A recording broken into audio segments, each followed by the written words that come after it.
Eh bien salut à tous les gars, j'espère que vous allez bien. On est aujourd'hui le 9 mars 2023 et donc dans cette vidéo je vais vous faire une analyse technique sur le Bitcoin comme d'habitude et on ira voir les news du jour après. Alors comme vous pouvez le voir, on est clairement en plein crash, donc depuis le top de février on a déjà perdu plus de 16%.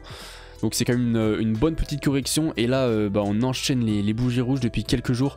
Donc c'est un carnage, c'est pas vraiment joli à voir. Alors il y a quelques minutes seulement on a cassé les 382 de Fibonacci et on a cassé les plus bas qu'on avait fait ici. Donc selon la théorie de dos on aurait dû faire un plus bas plus haut que celui-ci. Mais ça n'a pas été le cas, donc là on est clairement dans un retournement de tendance. Donc c'est pas fou, honnêtement il n'y a pas de très bonnes nouvelles actuellement. Vous pouvez voir qu'il y a aussi beaucoup d'indicateurs qui nous font dire qu'on va aller plus bas. Alors on a tout d'abord la zone de rechargement qui se situe entre les 0,618 et les 0,786. Donc je vous en parle souvent, donc vous êtes habitués. Hein. C'est la zone la plus propice tout simplement de Fibonacci sur lequel le prix du BTC pourrait s'arrêter pour rebondir. Je vais pas rentrer dans les détails plus techniques que ça aujourd'hui, mais je pourrais vous en faire une vidéo complète d'ailleurs sur Fibonacci. Dites-moi en commentaire si ça vous intéresse. On a également le closing CME qui lui date un peu en plus. Je m'en rappelle plus d'où il se situait le closing, mais ça fait un bon moment de temps qu'il faudrait le combler ce closing. Et on a également ces prises de liquidité, donc on pourrait venir tout simplement venir faire une petite mèche pour prendre ces liquidités. Donc on a déjà trois gros indicateurs qui nous font dire qu'on pourrait aller plonger beaucoup plus bas. Alors donc ce qu'on pourrait faire c'est descendre tout simplement ici, stagner et se reposer un petit peu en zone de rechargement histoire de latéraliser un peu et de consolider et puis repartir petit à petit vers la hausse et puis nous faire des prochains tops on espère.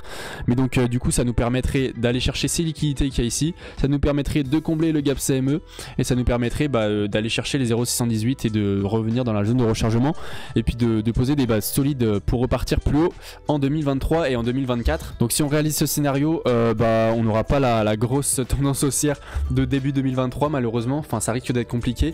Après on a toujours avril et mai, quoi qu'en mai c'est pas des bons mois pour performer, mais on ne sait jamais. Du coup ça retarderait la tendance haussière tout simplement et moi je verrais bien 2023 comme une année vraiment où on latéralise et on range pendant toute l'année.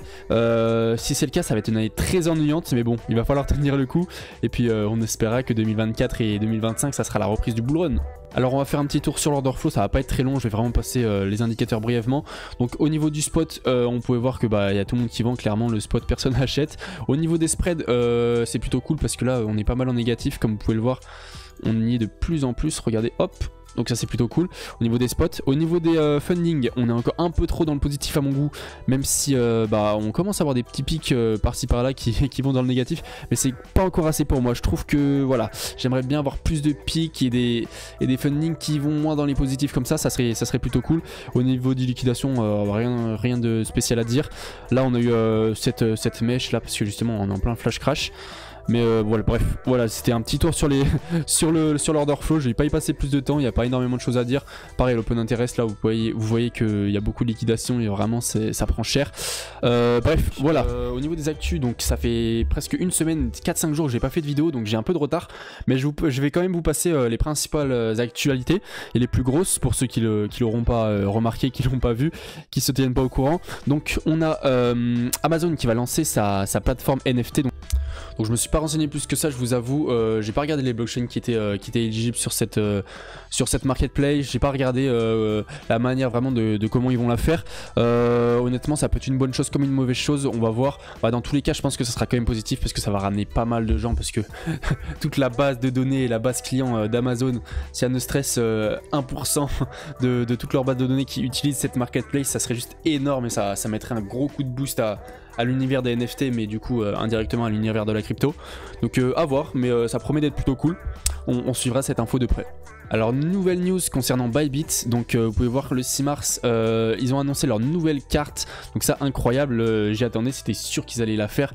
Quand tu vois des crypto.com, des Binance etc qui ont fait la leur, Bybit était sûr ils allaient passer par là, donc plutôt cool. Moi j'aime beaucoup Bybit, donc j'ai fait la procédure etc.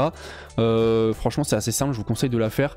Donc ça pareil, voilà, on verra au niveau des cashbacks etc si c'est intéressant, mais ça promet d'être plutôt cool. Moi qui utilise beaucoup Bybit, en tout cas ça me plaît beaucoup, et puis on verra ce qu'ils feront dans le futur tout simplement.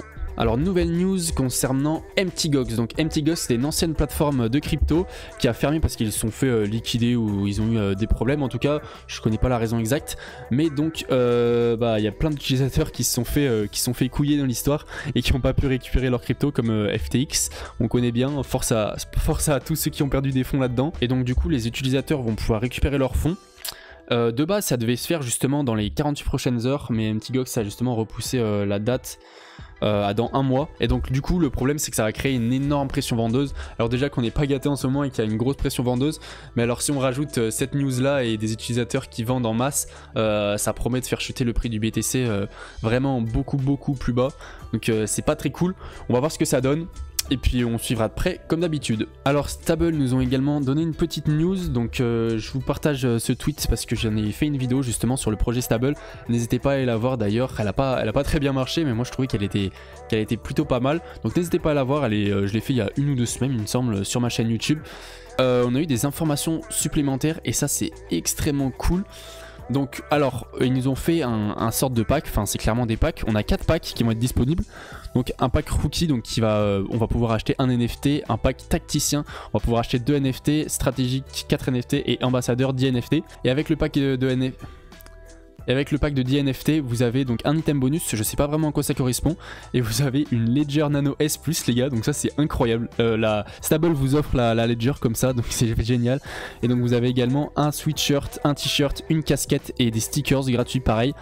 Et VIP Race Track Experience, donc ça doit être des expériences VIP, invités à des courses de chevaux, etc. Je pense que ça doit être des trucs comme ça, je suis pas du tout sûr, mais ça m'étonnerait que ça soit autre chose. Donc vous avez plein de petits avantages comme ça, donc c'est plutôt cool. Et franchement ça pousse à acheter ce pack justement. Alors moi j'hésite entre le pack à 4 NFT et le pack à 10 NFT.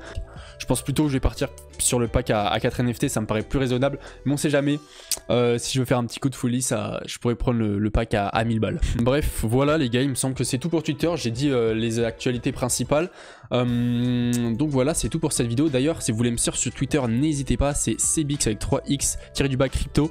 Bon voilà, je vous raconte un peu ma vie autour des investissements, je vous retweet les grosses news, puis je vous partage également dans quoi j'investis, au moins ça peut vous donner des idées, vous êtes au courant et puis vous pouvez faire vos recherches par vous-même après, donc ça peut être intéressant de ce point de vue là.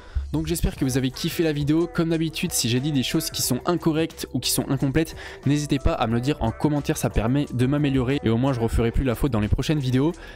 Dites-moi également si vous avez kiffé la vidéo, dites-moi si vous avez des questions, je réponds à tout le monde dans les commentaires. En même temps il n'y a pas énormément de commentaires donc je peux me le permettre. Sinon comme d'habitude, faites attention à votre argent les gars, réfléchissez avant de faire des investissements ou de trader, c'est super important et faites gaffe à votre argent, vraiment. Sinon moi je vous dis à la prochaine pour une nouvelle vidéo, c'était cbix, allez ciao.